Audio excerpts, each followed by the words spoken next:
Hey there world, I'm the Courageous Goldfish, and oh boy have I got a haul for you guys today.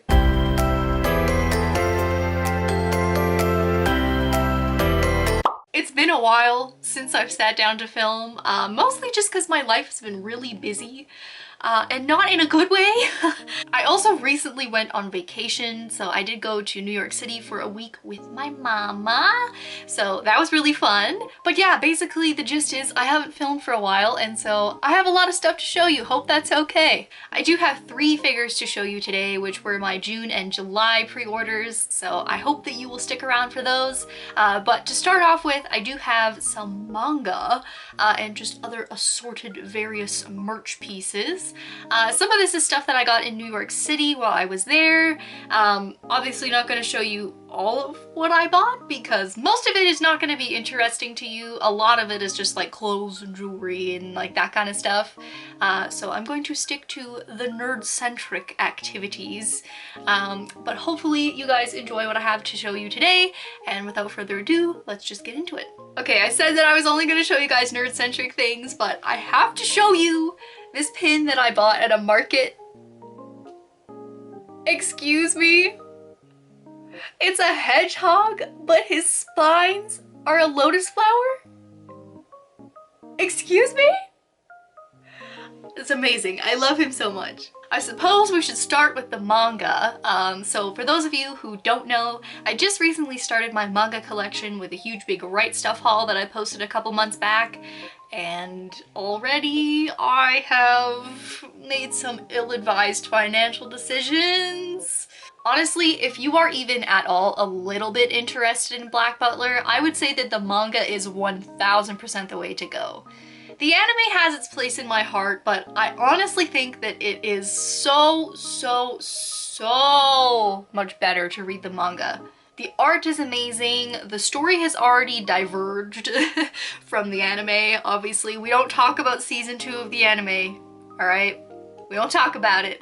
But I am really enjoying reading this series so far, and for those of you who don't know, I hauled the first 9 volumes of Black Butler way back in my first Right Stuff haul, and I've got some more to show you today. Alright, so obviously some of you know I did haul the first 9 volumes of this series back in my first Right Stuff haul, and I did find a place locally that sells these for less than cover price, so I decided I should probably spring for this right now. Not an advisable financial decision, but I wanted to, and so I unfortunately had to skip 2 volumes. They did not have 10 or 11 in stock at the time, and so I started off with volume number 12, which has Ronald on the cover. So last time I hauled this series, I was really excited with where I was at because that meant that the next time I bought this series, I would be able to buy my favorite cover. And that is volume number 13, which has this absolutely beautiful illustration of Lizzie on the front. If you haven't watched or read the series, you won't know why this is important, but it was like a cultural reset for me. So I am so like this moment changed my brain pathways when I was like 16.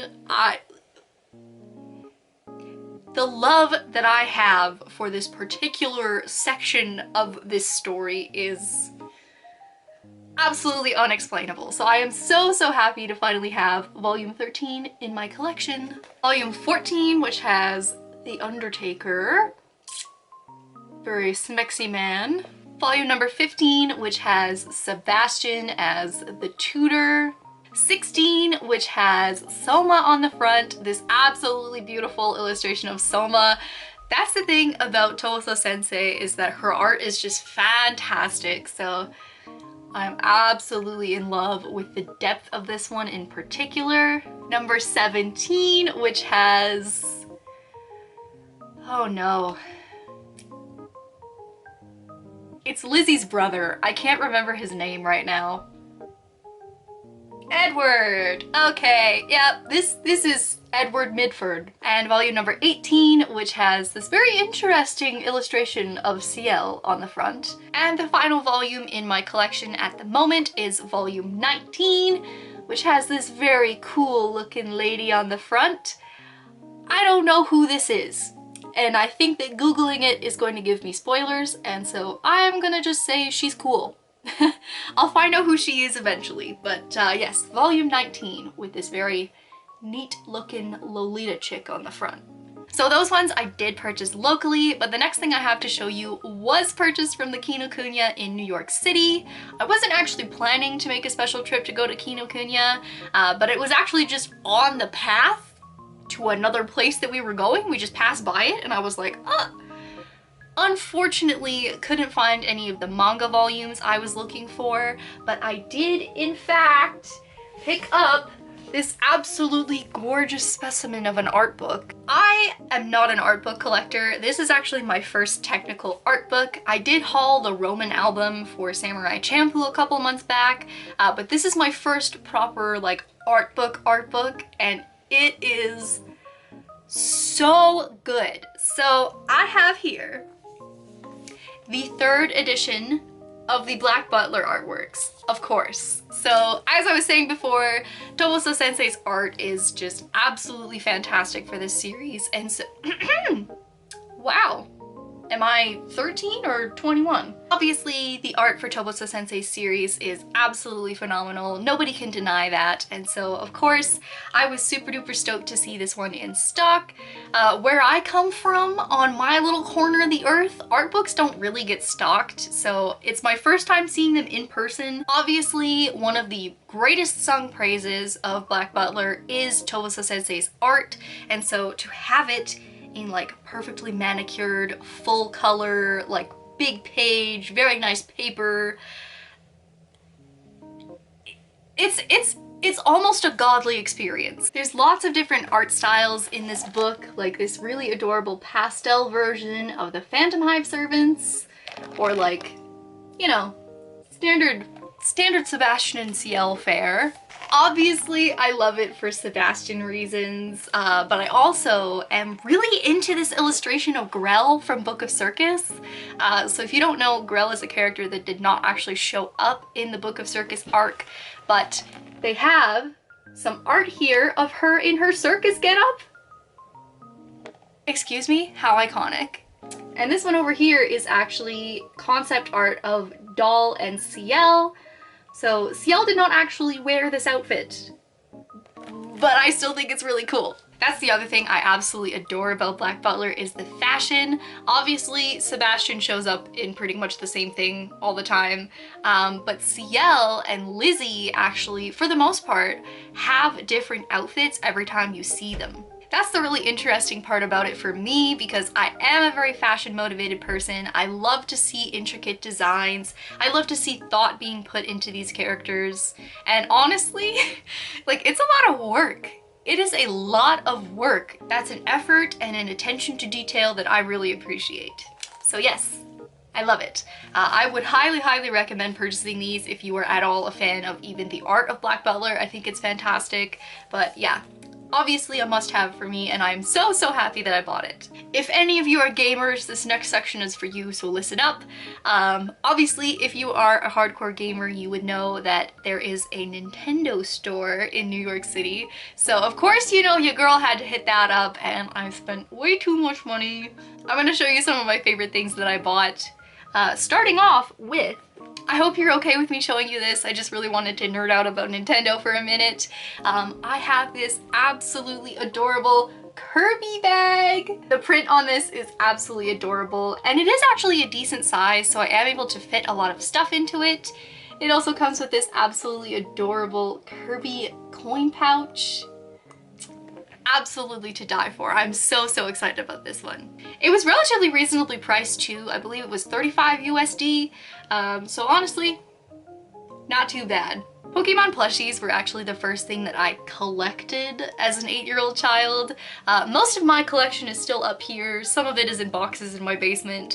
But of course, you know, your girl had to go plushie shopping, and I got this absolutely adorable Sitting Cuties Torchic.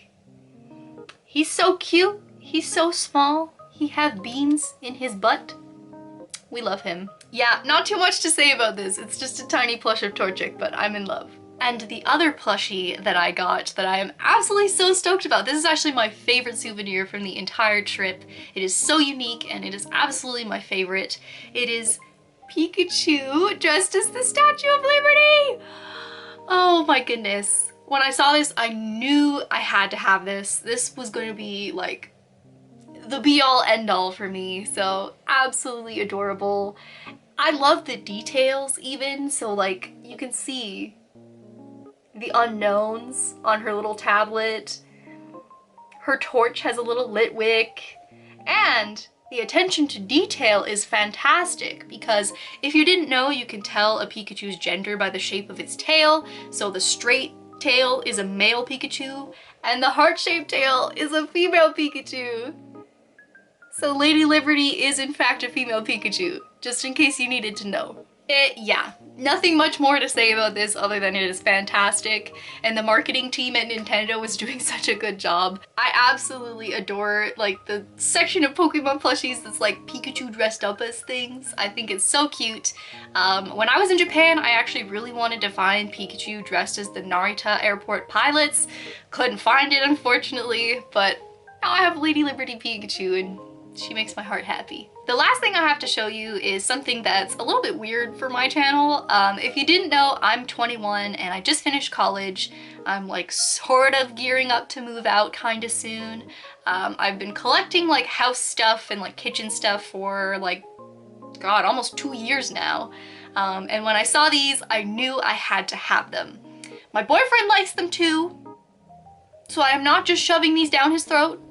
But I have these absolutely adorable Pikachu salt and pepper shakers. The only thing that's kind of about these is that you can't tell the difference between them. They are literally exactly the same. The expression is the same, the tails are the same, there's nothing written on them anywhere, so you can't really tell which one's supposed to be salt and which one is supposed to be pepper. I guess I could mark them with like a sticker or something, but if you're gonna make salt and pepper shakers, at least make them like kinda different so you can tell which is which. Either way, I am absolutely satisfied with this purchase. Was it unnecessarily expensive? Maybe. They were like 20 USD, but I'm gonna have the cutest salt and pepper shakers on the block, so. And now we can finally move into the figure section of the video. I have 3 figures to show you today. I actually had a decently big Ami order for June. Unfortunately, 2 out of my 3 figures got delayed until August, and so it kind of is what it is, but I had to ship 1 figure by himself, which I'm actually glad about in hindsight, and I will talk about that when I introduce it. I actually also got something from Tokyo Otaku Mode this month, which is great because I've actually pulled all of my money out of Tokyo Otaku Mode. I've canceled all the figures that I had pre-ordered with them. I've just not really had a great experience with them, and I would much rather pre-order from a different site. So I am actually primarily using Big Bad Toy Store now. I really, really like their, what is it called? Pile of Loot, I think they call it, where basically they'll keep figures for you for 3 months so that you can like put things together and ship them together. I actually haven't been able to make use of that service yet because all of my figures keep getting delayed. But anyways, let's jump right back into my Ami order from June. So like I said before, I did get only 1 figure out of my June order. First figure I have to show to you today is absolutely amazing, and also simultaneously the most annoying figure that I have, and it is the Kotobukiya Artifacts J Shoujo Todoroki version 2. This is an absolutely fantastic figure, and in my opinion the best Todoroki on the market without a single question.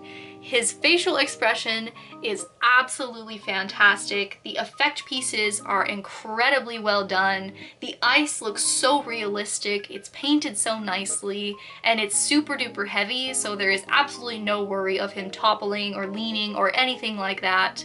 He's just overall an absolutely amazingly executed figure. It's the shading in his hair, it's the facial expression, it's the attention to detail with the lines and the creases and the folds on his outfit. I am absolutely not at all surprised that this is a fantastic figure. This is the first Kotobukiya figure in my personal collection, but I did purchase the Kotobukiya Megumi Fushiguro for my boyfriend for Christmas last year, and it was also absolutely fantastic. I've never ever heard of anyone having a bad experience with Kotobukiya figures. They always turn out really, really nicely, and they are such good quality for the low price that they advertise. While he might be one of my most technically flawless figures, he is also absolutely without a doubt the most annoying one. First off, his flames are so annoying. It took me at least 45 minutes to figure out how to put it all together. It comes in 3 separate pieces, and the pieces, in my opinion, don't fit together all that well. So actually, when I took him out of the detolf to film this video, the flames just like fell apart. Obviously it's not an issue if you're just gonna set him down and leave him be like you're supposed to, but when you're moving him around and picking him up, it kind of loosens the joints and like the connectivity between the flame pieces, and they can just fall right off his hand. So that off the bat was really annoying. It was like 45 minutes of me sitting there like, this isn't working. He is really cool and the effect of the flames is really great, but I don't see why they couldn't have just like molded it to his arm. Like, I don't see why that would have been difficult. The main annoyance that I have with this is that I'm getting absolutely raked over the coals right now for shipping costs because I'm Canadian and DHL is the only way. So I was extra mad to open up this big ass Amiyami box to see the box for this figure is unnecessarily huge. It's not the width of the box that I'm concerned about. It's the depth of this box that is absolutely stupid to me. At first, I thought, okay, well, this is kind of acceptable because, yeah, the box is really long, but also the figure itself is really long, right? Like, his arm was the only reason for needing a box this long, okay? I want you to keep that in your mind. The arm was the only reason why they needed to make this box as long as it is. Tell me why they needed to do that when his arm comes off his body. You can detach this arm. And actually, you're supposed to. It tells you in the directions to detach the arm to install the flame parts.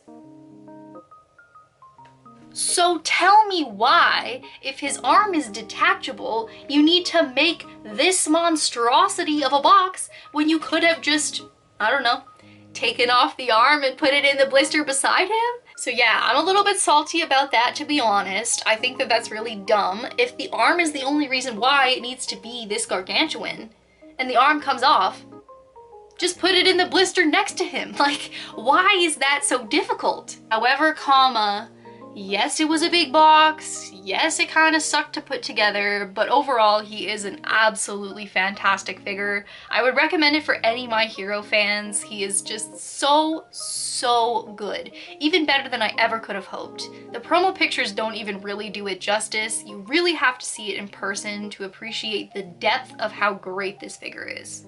Okay, so this is my hodgepodge shelf. Every detolf collector has a hodgepodge shelf of things that just don't go together. But the point of me bringing this up is that he's huge. Like, compared to all my other 1/7s, he's on the bigger side. So if you are at all concerned about his stature, he is just fine. He is such an attention grabber, a really big, like, central, integral, attention-grabbing piece. So need I say more? Have I sold you on him yet? He is fantastic. I would highly recommend it. For figure number 2 of 3, I am actually going to send you into the past. I actually got this figure before I left for New York City, and I was just so excited to open it that I filmed an impromptu unboxing on my floor. So I will show you the footage from that now. So without further ado, we're doing some time traveling. Hello, and welcome to my floor. I just picked this baby up from DHL. And I am not going to have time to film the rest of this haul before I leave for my trip to New York City. And so we're gonna open this right here, right now, and get some real authentic unboxing action. I guess I don't need to keep it a secret anymore for opening it up right now. So this is my Pop-Up Parade Chika Fujiwara. I really hope it turns out well. I've been hearing some things about Pop-Up Parade recently that I don't really like, even though I am a diehard fan. We know, we've been on this channel, it's been a saga.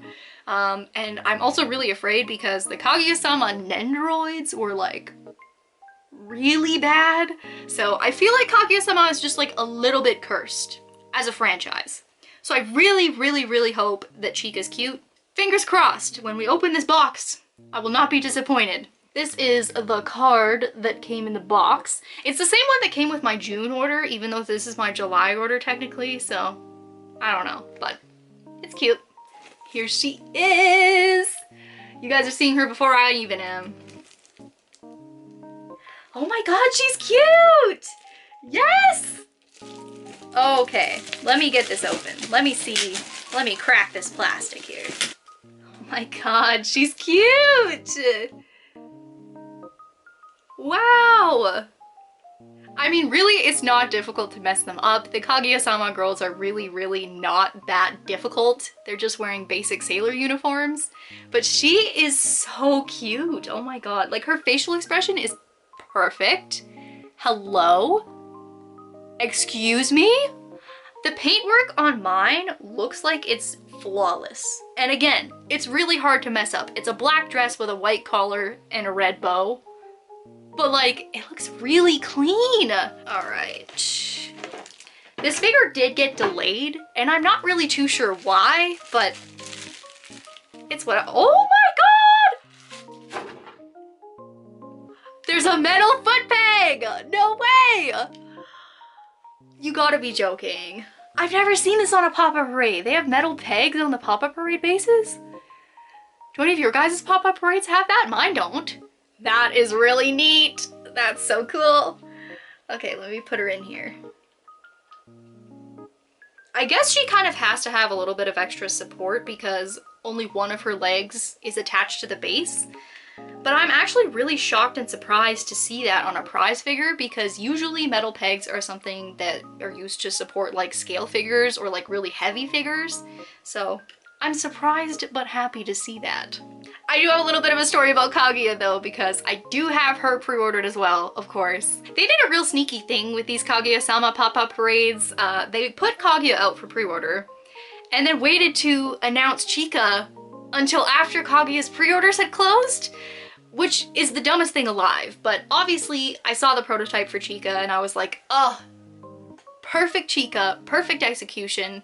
This is the one I need to have. I had some other Kaguya-sama prize figures pre-ordered, but when this came out, I was like, no, this one is what we need. And so I canceled my other ones, and then I could not get a pre-order spot for Kaguya's Pop-Up Parade, so I ended up just having to order her from a US site. So yes, not to fret, Chika will have a friend soon, but for now, she is freaking adorable. Hello? I will see you in the future for me, but in the present time for you.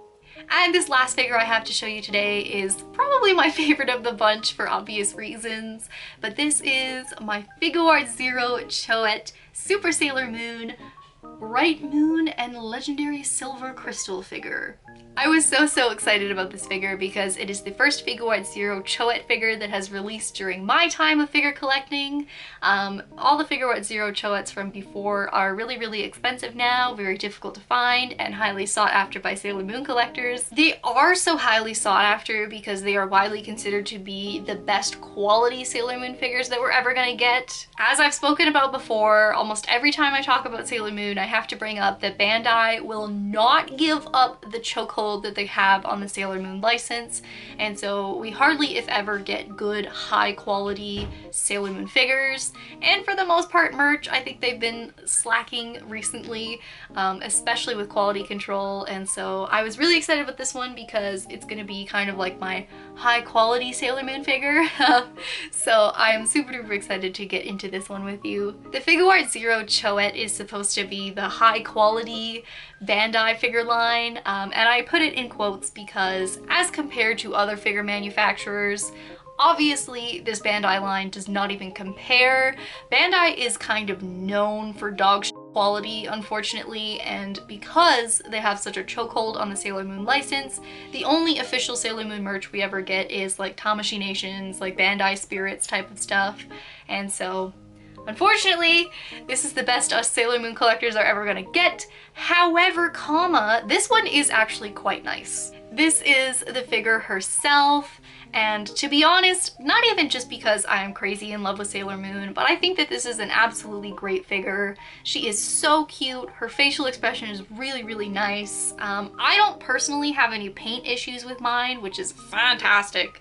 I've been seeing some people unbox it and being not so happy with like paint scuffs or paint transfers. Obviously, because it is Bandai, she's not perfect. She does have a bit of a black scuff on her arm, as well as a bit of a blue paint transfer on her back. It's her back. I'm not too worried about it. I'm not going to be looking at her from her back, so it doesn't really matter to me. Her bow is also a little bit dirty. She has been sitting on my shelf, so it's not entirely impossible that it could have come from that. However, I have had that happen before with Sailor Moon figures where they've come in dirty just because of the manufacturer, so I wouldn't put it past that this came out of the box this way. It's not too big of a deal, but obviously you're not getting Kotobukiya quality with this. You're not getting high quality, flawless paintwork, anything like that. You are getting Bandai doing their best.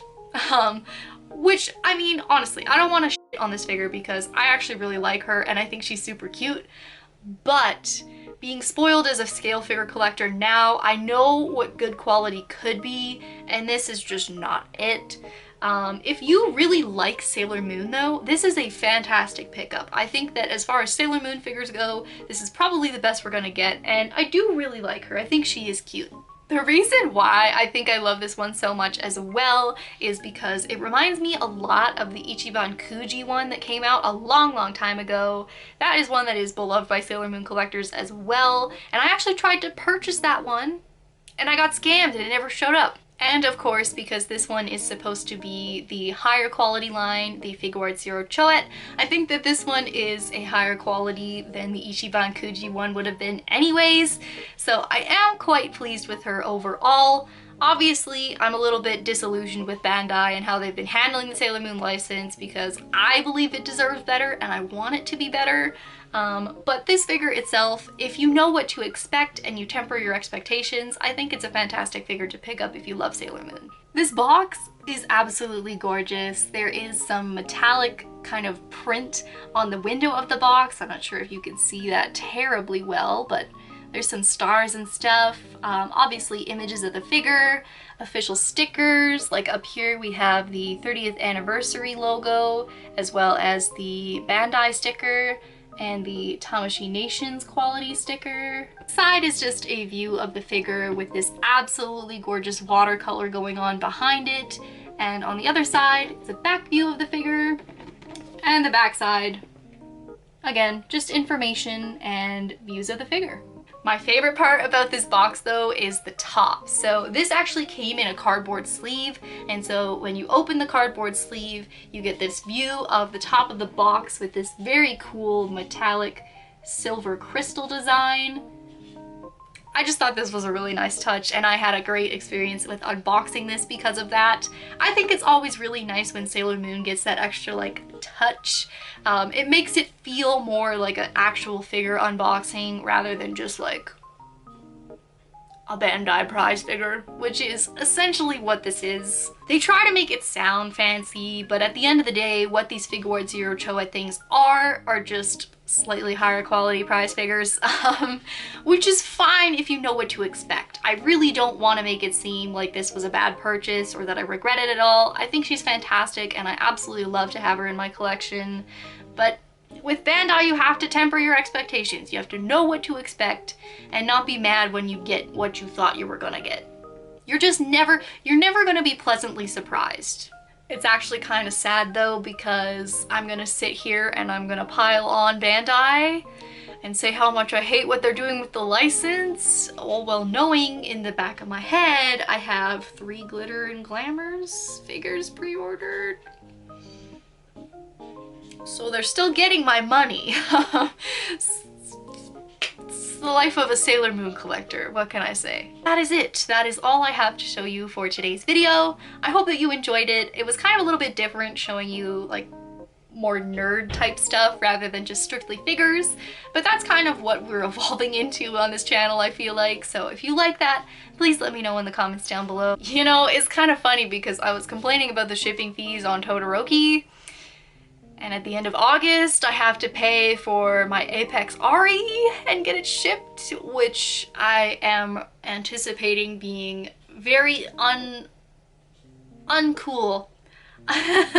There are 7 tails on this bitch. Like, it's a lot of plastic. She's gonna have a hefty box and I'm gonna cry at night.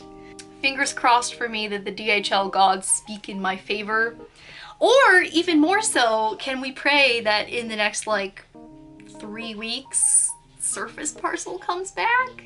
Or like maybe EMS? Or like any other option aside from DHL? That would be great too. I love how literally every other country has gotten resumptions of service except for Canada.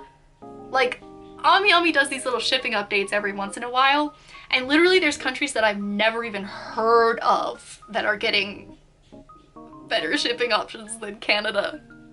So it's real rough out here right now, you guys. I don't know what to say. But yeah, anyways, I hope that you did enjoy this video. If you'd like to hit that like button, it does really help the channel out. Lets me know what you guys enjoy. And of course, as always, thank you so much for watching, and I will see you on the flip side.